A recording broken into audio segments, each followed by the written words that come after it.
अस्सलाम वालेकुम students, hopefully all guys are doing well. आज का हमारा टॉपिक है 9th class math exercise 4.1। Previous videos के अंदर हम लोगों ने चैप्टर नंबर 3 पढ़ा था, sets and functions. Chapter number 4 है स्टूडेंट्स हमारा factorisation and algebraic manipulation. Factorisation and algebraic manipulation क्या होता है? फर्ज कीजिए हमारे पास कोई टर्म लिखी हुई है लाइक दिस 2x + 6। ये मैंने कोई अलजेब्रिक एक्सप्रेशन लिखा है, इसमें से जो कॉमन फैक्टर आ रहा है या कॉमन टर्म कह लो आप, जो भी पहली वैल्यू होगी, जैसे यहाँ पे पहली वैल्यू क्या है 2, मैंने इसको यहाँ से कॉमन लेना है। मुझे कैसे पता चलेगा मैंने इन दोनों में से किसको कॉमन लेना है? जो भी पहली वैल्यू होगी मैंने ये देखना है इस टेबल के ऊपर नेक्स्ट वाला एक्सप्रेशन आ सकता है कि नहीं आ सकता। जैसे मुझे पता है कि 2 का टेबल क्या है, 2 1 2 2 3 6, यानी ये दोनों वैल्यूज 2 और 6 ये 3 के टेबल के मल्टीपल हैं। तो मैं इन दोनों में से क्या कॉमन ले सकता हूँ? 2 को। जब हमने यहाँ पे 2 को कॉमन लिया, अब ब्रैकेट लगा दी। ब्रैकेट के अंदर हमने क्या लिखना है? यहाँ पर हमने लिख दिया है x। ये x कहाँ से आया? 2 डिवाइडेड बाई 2, 1 बचा, 1 मल्टीप्लाई x, इधर x आ गया, प्लस 6 डिवाइडेड बाई 2, कितना बचेगा स्टूडेंट? 6/2 3। तो मैंने यहाँ पर क्या लिख देना है? 3। ये मैंने इसमें से कॉमन फैक्टर निकाल लिए हैं। अलजेब्रिक एक्सप्रेशन उसे कहते हैं जिसमें कोई एक आधा वेरिएबल गिवन हो और कोई ऐसी वैल्यूज हो जिसको हम लोग एज अ कॉमन फैक्टर के तौर पे इस्तेमाल कर सकते हो, या जिसमें से कॉमन टर्म बने या जिसमें से कॉमन फैक्टर बने, उसको हम लोग अलजेब्रिक मैनिपुलेशन का नाम देते हैं। चलते हैं हमारे मेन टॉपिक की तरफ। एक्सरसाइज 4.1 है, इसका क्वेश्चन नंबर 1 है स्टूडेंट्स। क्वेश्चन नंबर 1 के अंदर स्टूडेंट्स को कह रहा है कि आपने फैक्टराइज करना है कॉमन फैक्टर को आइडेंटिफाई करके, जैसे मैंने अभी भी यहाँ पर समझाने के लिए एक एग्जांपल के तौर पे लिखा था। फर्स्ट पार्ट है स्टूडेंट 6x + 12। बहुत आसान क्वेश्चन है, बोर्ड में इनमें से एक क्वेश्चन लाजमी आता है। सबसे पहले मैंने यहाँ पर जो क्वेश्चन गिवन था उसको एक बार दोबारा रिपीट किया, फिर इन दोनों में से मैं किसको कॉमन ले सकता हूँ? 6 के टेबल पे 6 आता है, 6 के टेबल पे 12 भी आता है, तो हम इन दोनों में से 6 को कॉमन ले सकते हैं क्योंकि ये दोनों वैल्यू 6 के टेबल की मल्टीपल है। अब यहाँ पर क्या बचेगा अंदर स्टूडेंट? 6 डिवाइडेड बाई 6, 1 बचा, 1 मल्टीप्लाई x, इधर आ गया x, प्लस 12 डिवाइडेड बाई 6, कितना बचा स्टूडेंट्स? 2 बचा, तो मैंने यहाँ पर क्या लिख दिया? 2। ये हमारा कॉमन फैक्टर निकला है स्टूडेंट्स। बस क्वेश्चन नंबर 1 के तमाम पार्ट्स में हमने इसी तरह से करते जाना है। सेकंड पार्ट लिखा स्टूडेंट्स 15y का स्क्वायर प्लस का 20y। अब हमने क्या करना है स्टूडेंट्स? अब ये तो वो वैल्यूज आ गई हैं जिसको मैं कॉमन अभी नहीं निकाल सकता। इसमें तो हमें देख के पता चल रहा था ना कि ये दोनों वैल्यूज एक टेबल के मल्टीपल हैं। इसमें भी जिनकी टेबल पे ग्रिप है उनको तो पता चल जाएगा, लेकिन जो आइडल स्टूडेंट है जिनको टेबल नहीं याद रहते या जिनको कैलकुलेटर के बगैर सोल्व नहीं होता, वो क्या करें? उनको सिर्फ पहले 10 टेबल याद करने पड़ेंगे। पहले 10 टेबल में ये इजीली सोल्व हो जाएगा। जैसे मुझे पता है कि 5 के टेबल पे 15 भी आता है, 5 के टेबल पे 20 भी आता है, तो मैंने इन दोनों में से 5 को कॉमन लिया। y इधर भी है इधर भी है, मैंने यहाँ से y को कॉमन ले लिया। अब अंदर क्या बचा स्टूडेंट्स? ये y का स्क्वायर था, एक y बाहर लिखा, एक y इधर आ गया। अब सेम वैसे जैसे पिछले क्वेश्चन में किया था, 15 डिवाइडेड बाई 5, क्या बचा स्टूडेंट्स? 3, मैंने यहाँ पे लिख दिया 3, प्लस y एक ही था, वो ऑलरेडी बाहर है, y खत्म हो गया, 20 बचा, 20 डिवाइडेड बाई 5, क्या बचा स्टूडेंट्स? 4। तो मेरा जो आंसर है वो क्या आया? 5y into 3y plus 4। Third part करते हैं स्टूडेंट्स। हमने प्लस माइनस का ख्याल करना है और ये ज़्यादा ही शॉर्ट क्वेश्चन है, इसलिए एक दफ़ा क्वेश्चन को दोबारा से रिपीट करना है, यानी वही लाइन दोबारा लिख देनी है एज आ आंसर के तौर पे। अच्छा, अब इन दोनों में से क्या कॉमन आ सकता है? ये तो माइनस वाली आ गई, तो हमें -5 कॉमन लेना पड़ेगा। x यहाँ पर भी है, यहाँ पर भी है, कॉमन आ गया। उसके बाद क्या कॉमन लेंगे? 3 के टेबल पे 3 भी आता है, 12 भी आता है, तो हम यहाँ से 3 को भी कॉमन ले सकते हैं। अब अंदर क्या करेंगे स्टूडेंट्स? माइनस को जब माइनस के साथ डिवाइड किया तो ये वैल्यू प्लस में चलेगी। एक x बाहर है, एक x अंदर लिख दिया हमने। 12 डिवाइडेड बाई 3, ये बच गया स्टूडेंट्स 4। अब ये माइनस और ये माइनस, जब इन दोनों को मैं आपस में डिवाइड करूंगा, माइनस का 3x डिवाइडेड बाई माइनस का 3x, तो क्या आंसर बचेगा? प्लस का 1, जो कि हमारा क्या आ गया? कॉमन फैक्टर का आंसर। होपफुली आपको ये समझ आए होंगे, बहुत इजी क्वेश्चंस हैं। 4 वाला part students, 4a square b plus 8ab का स्क्वायर। अब फिर सिंपल फॉर्म आ गई स्टूडेंट्स, देखिए हमें पता चल रहा है हम इसमें से क्या कॉमन ले सकते हैं। मैंने पहले तो जो क्वेश्चन था उसी को रिपीट किया। उसके बाद क्या करेंगे स्टूडेंट्स? 4 के टेबल पे 4 भी आता है, 8 भी आता है, तो मैंने यहाँ से पहले 4 को कॉमन ले लिया। इन दोनों में से। फिर उसके बाद ए इधर भी है, इधर भी है, ए कॉमन आ गया, बी यहाँ पर भी है, यहाँ पर भी है, तो हम यहाँ से बी को भी कॉमन ले सकते हैं। अब अंदर क्या बचा स्टूडेंट्स, 4 डिवाइडेड बाई 4, 1 बचा, ये खत्म हो गया। ए के बाहर है और ए का स्क्वायर था तो ए के अंदर बच गया, बी ए की था वो ऑलरेडी बाहर कॉमन आ गया, ये खत्म होगी। प्लस 8 डिवाइडेड बाई 4, ये बच गया स्टूडेंट्स 2, ए की था वो ऑलरेडी बाहर लिख दिया हमने, उसको दोबारा नहीं लिखना। फिर बी का स्क्वायर है, एक भी बाहर लिखा है, एक भी अंदर आ गया, ये हमारा कॉमन फैक्टर निकला है स्टूडेंट्स। बच्चों वाले क्वेश्चन है, मुफ्त के नंबर है बोर्ड में। पांचवा part, x Y minus 3x का स्क्वायर प्लस का 2x। बोर्ड के पेपर में ना जब ये वाला क्वेश्चन आता है ना, खास तौर पे ये पार्ट, तो बच्चे उस पर मिड टर्म ब्रेक करने बैठ जाते हैं, जो कि गलत है। मिड टर्म ब्रेक उसकी होती है जो क्वाड्रेटिक इक्वेशन हो, x square plus b x plus c, इसके अंदर ऐसी कोई फॉर्म नहीं है, तो इस पर हम मिड टर्म ब्रेक नहीं कर सकते। वैसे भी उसने खुद ही कहा कि आपने सिर्फ कॉमन फैक्टर को आइडेंटिफाई करना है, मिड टर्म या फैक्टराइज का उसने वर्ड नहीं लिखा। इन तीनों में जो वैल्यू आ रही है यानी कि कॉमन है, हमने वो लिखनी है। एक्स तीनों में आ रहा है, मैंने यहाँ से स्टूडेंट्स एक्स को ले लिया कॉमन, यहाँ पर एक्स बाहर है, इधर बचा वो आए, आगे -3, एक एक्स बाहर है, एक एक्स अंदर आ गया, प्लस एक्स एक ही था ऑलरेडी बाहर है, ये आ गया 2। जो भी हम कॉमन फैक्टर लेते हैं वो सब में से कॉमन आता है गिवन क्वेश्चन की तमाम टर्म में से। लास्ट पार्ट पे चलते हैं स्टूडेंट, 6 वाले पार्ट पे। 3a square B minus 9ab का स्क्वायर प्लस का 15ab। सेम पहले की तरह आगे स्टूडेंट्स, ये भी बहुत इजी है। सबसे पहले एक दफ़ा क्वेश्चन को रिपीट किया, 3a स्क्वायर बी माइनस का 9ab का स्क्वायर प्लस का 15ab। तीनों में क्या कॉमन आ रहा है, 3 के टेबल पे 3 भी आता है, 9 भी आता है, 15 भी आता है, तो हमने सबसे पहले यहाँ से 3 को कॉमन लिया। ए भी तीनों में मौजूद है, ये भी कॉमन आ गया, बी भी तीनों में मौजूद है, ये भी कॉमन आ गया। अंदर क्या बचा स्टूडेंट्स, यहाँ से स्टार्ट करना है। 3 डिवाइडेड बाई 3, 1 बचा, खत्म हो गया। ए का स्क्वायर है, ए के बाहर लिखा है, ए के ये आ गया, बी ए की था वो ऑलरेडी बाहर है, बी खत्म हो गया। माइनस 9 डिवाइडेड बाई 3, ये बच गया स्टूडेंट्स 3, ए की था ऑलरेडी बाहर है, खत्म हो गया। बी का स्क्वायर है, एक बी बाहर है, तो अंदर बचा एक और बी, प्लस 15 डिवाइडेड बाई 3, ये बच गया स्टूडेंट्स 5। ए बी सिंगल ही है, ए बी ऑलरेडी हम बाहर ले चुके हुए हैं, तो अंदर सिर्फ 5 बचा, ये हमारा रिक्वायर्ड आंसर आ गया। बहुत आसान क्वेश्चन है स्टूडेंट, सिर्फ हमने कॉमन फैक्टर को बताना था। क्वेश्चन नंबर 1 के अंदर हमने 1 बाय 1 इसको सोल्व किया है। 6 पार्ट्स थे इसके, हर पार्ट में उसने कोई ना कोई नई टेक्निक कही हुई थी, लेकिन रूल सबके लिए थ्रू आउट सेम था। ये हमने इसको सोल्व कर लिया। चलते हैं अपने नेक्स्ट क्वेश्चन की तरफ, क्वेश्चन नंबर 2 की तरफ। क्वेश्चन नंबर 2 के अंदर वो स्टूडेंट्स कह रहा है फैक्टराइज। अब फैक्टराइज मैंने आगे ऊपर एक वर्ड बोला था, हम उस पर मिड टर्म ब्रेक करेंगे या फैक्टराइज करेंगे जो क्वाड्रेटिक इक्वेशन होती है। क्वाड्रेटिक इक्वेशन ऐसी होती है जिसकी हाईएस्ट डिग्री 2 आए और उसके अंदर जो टर्म्स हैं वो 3 आ जाएं और उसके अंदर जो वेरिएबल है वो सिर्फ एक ही आए यानी कि x आए। एक ऐसी इक्वेशन जिस फॉर्मेट में गिवन होगी x square plus b x plus c की फॉर्म में, उसका नाम होता है स्टूडेंट्स क्वाड्रेटिक इक्वेशन। मैं आपको समझाने के लिए लिखता हूँ, जैसे लिखा हुआ है 3x स्क्वायर प्लस का 5x प्लस का 9 इक्वल्स टू 0। इसकी एक कंडीशन है, इसमें ये जो a है ना ये कभी भी 0 के इक्वल नहीं होता, और पहले टर्म मोस्टली जो है वो पॉजिटिव आती है, नेगेटिव भी आ सकती है, लेकिन मोस्टली क्वेश्चन के अंदर ये जो फर्स्ट टर्म है यानी कि ये हमेशा पॉजिटिव आएगी, बाकी नेगेटिव में आ जाए चलेगा। जैसे इसकी एक और एग्जांपल लिखते हैं, 5x का स्क्वायर माइनस का 9x और प्लस का 7 इक्वल्स टू 0। ये इस फॉर्मेट में भी आ सकती है। तो जो जो इस फॉर्म में गिवन होगी क्वाड्रेटिक इक्वेशन की फॉर्म में, उसके ऊपर हमने फैक्टराइज करना है यानी कि मिड टर्म ब्रेक करनी है।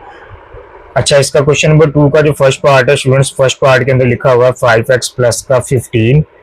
अब इसमें तो ये फॉर्म नहीं आई, मैंने अभी भी बताया था, जिसके ऊपर क्वाड्रेटिक इक्वेशन होगी हम उसके ऊपर फैक्टराइज या मिड टर्म ब्रेक करेंगे। ये तो सेम ऊपर वाले पार्ट की तरह आ गया, तो अब क्या करेंगे, अब सेम पहले पार्ट की तरह इसको सोल्व कर लो। क्वेश्चन नंबर 2 का सिर्फ ये एक ऐसा यूनिक पार्ट है जिसके अंदर सिर्फ हमें पुराना काम करना पड़ेगा, बाकी सबके अंदर हमें मिड टर्म ब्रेक करनी पड़ेगी। इन दोनों में से क्या कॉमन आ रहा है स्टूडेंट्स, 5 के टेबल पे 5 भी आता है, 15 भी आता है, तो 5 यहाँ से कॉमन आ गया। 5 डिवाइडेड बाई 5, 1 बचा, 1 मल्टीप्लाई एक्स आ गया स्टूडेंट्स, प्लस 15 डिवाइडेड बाई 5 क्या बचा स्टूडेंट्स 3, ये 3 मैंने अंदर लिख दिया। ये हमारा रिक्वायर्ड आंसर आ गया स्टूडेंट्स। अब चलते हैं इसके नेक्स्ट पार्ट्स की तरफ जिसके अंदर हम लोगों ने मिड टर्म ब्रेक करनी है। अब मिड टर्म होती क्या है, मिड टर्म किसे कहते हैं, उसके लिए जरा पहले थोड़ी सी कहानी समझ लेते हैं। मिड टर्म के लिए आप मान लीजिए मैं यहाँ पर ना कोई बुक वाली एग्जांपल लिखता हूँ, मेरे पास पेज नंबर 68 है बुक का स्टूडेंट्स। उसके ऊपर टॉप पर एक एग्जांपल है, एग्जांपल नंबर 4। वहाँ पर ये एक उन्होंने फैक्टराइजेशन का क्वेश्चन दिया हुआ है एज एग्जांपल के तौर पे। मैंने वहाँ से ये वैल्यू पिक की है समझाने के लिए।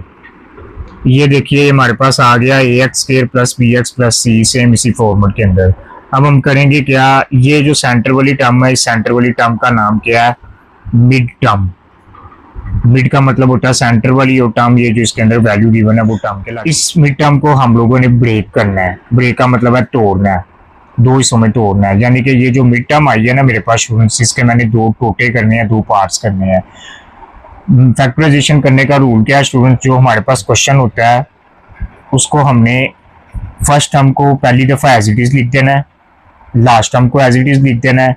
फिर हमने साइड पे ज़रा थोड़ी सी वर्किंग चलानी है। बोर्ड के पेपर में ये लिखें या ना लिखें अपनी मर्जी, या लिख देंगे तो एग्जामिनर पर अच्छा इंप्रेशन पड़ता है।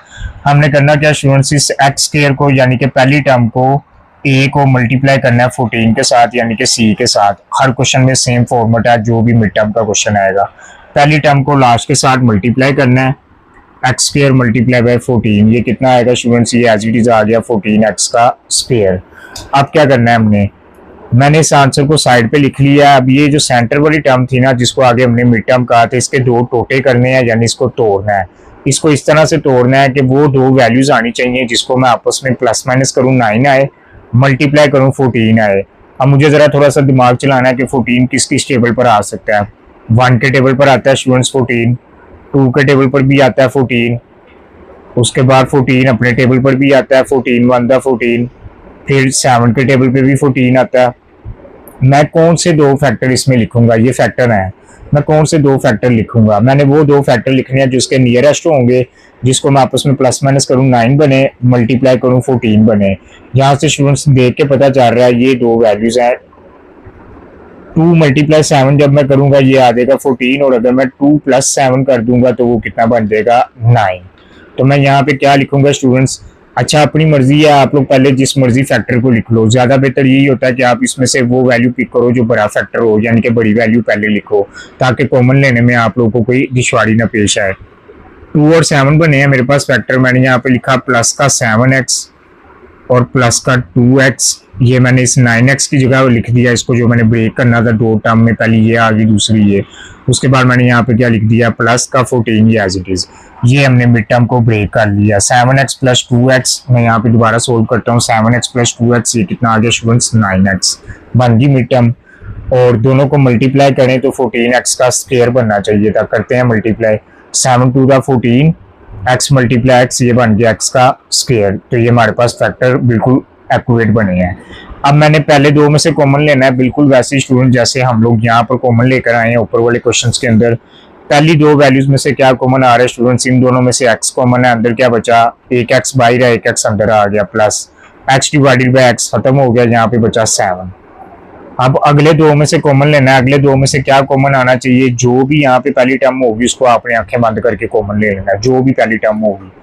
प्लस का 2 है तो मैंने यहाँ पे लिखा प्लस का 2, अंदर बच गया खाली x, प्लस 14 डिवाइडेड बाई 2, ये आ गया मेरे पास 7। अब हमने करना क्या स्टूडेंट्स, जिस जिस क्वेश्चन के अंदर ये दोनों फैक्टर सेम नहीं आएंगे, समझ जाना है कि हमने मिड टर्म को गलत ब्रेक किया। हमारे जो फैक्टर आए हैं मिड टर्म के ब्रेक करके ये गलत बने हैं। ये आप लोगों को खुद ही पहचान रखनी पड़ेगी, बोर्ड के पेपर में भी, टेस्टों में भी, वैसे प्रैक्टिस करते हुए भी।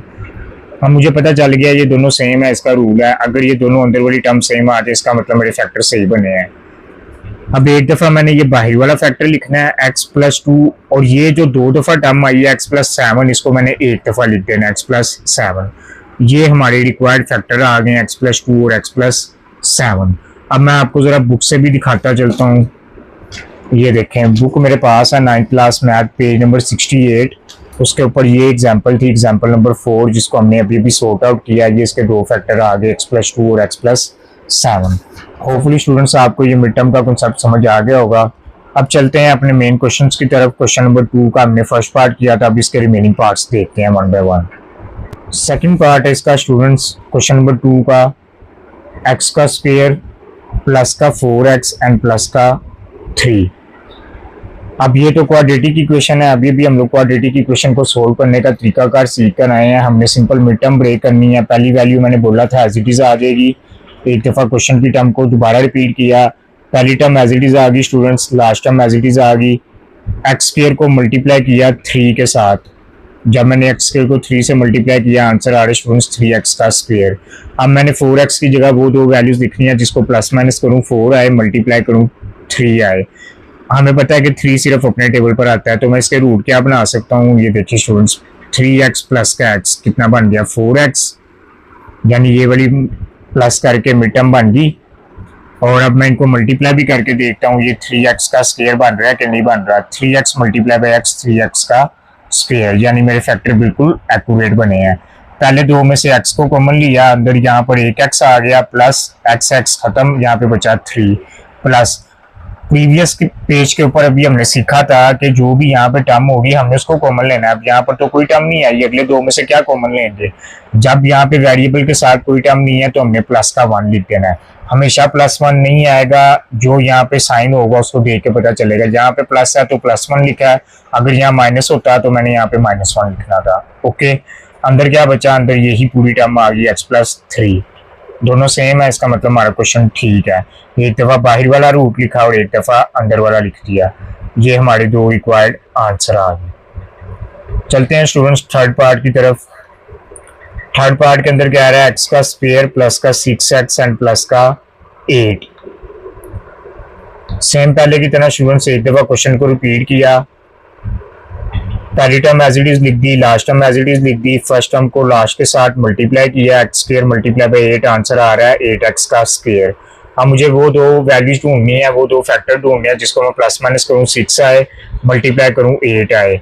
8 किस किस टेबल पर आता है, 1 के टेबल पे, 2 के टेबल पे, 4 के टेबल पे और अपने टेबल पे। अगर मैं 4 + 2 लिखता हूँ तो वो 6 हो जाएगा और 4 2 रहा तो वो 8 आ जाएगा। तो मैंने यहाँ पर क्या लिखा 4x प्लस का 2x, जब मैं इनको ऐड करता हूँ ये बन गया 6x, यानी कि मिड टर्म ओके है 4x प्लस का 2x।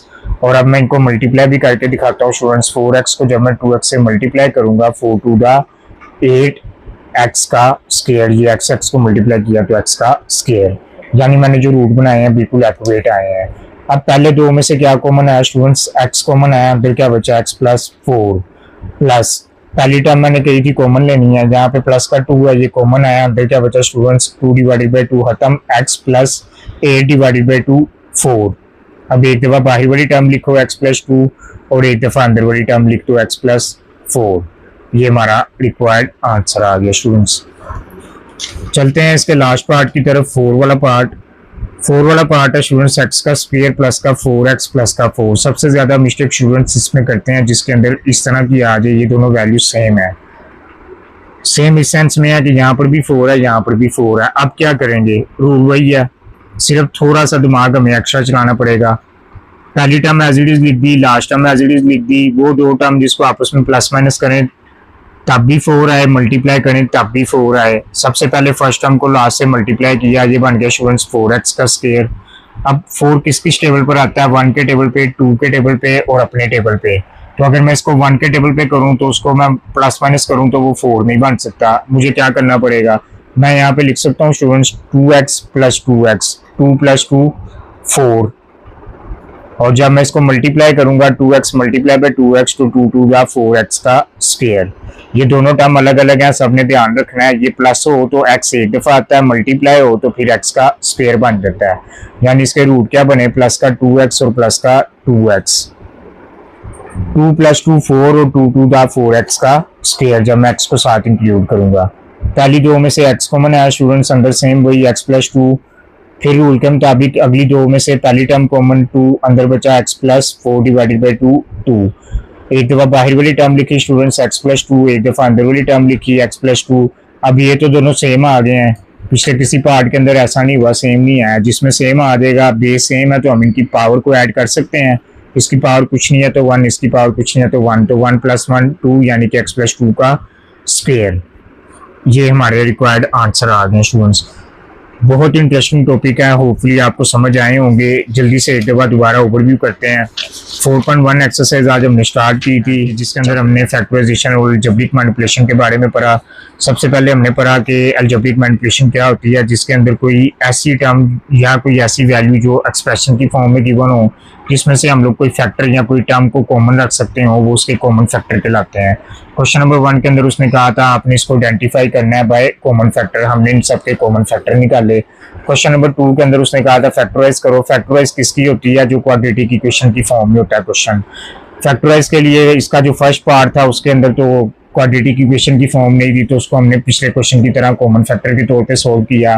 फिर सेकंड पार्ट के अंदर ये मैंने एग्जांपल लिखी थी, बुक वाली एग्जांपल थी, ये मैंने आप लोगों को समझाने के लिए लिखी थी यहाँ पे। सेकंड में ये वाला पार्ट था x² + 4x + 3, उसकी हमने मिड टर्म ब्रेक की। फिर थर्ड पार्ट सोल्व किया, फिर इसी तरह से हमने 4 पार्ट सोल्व किया।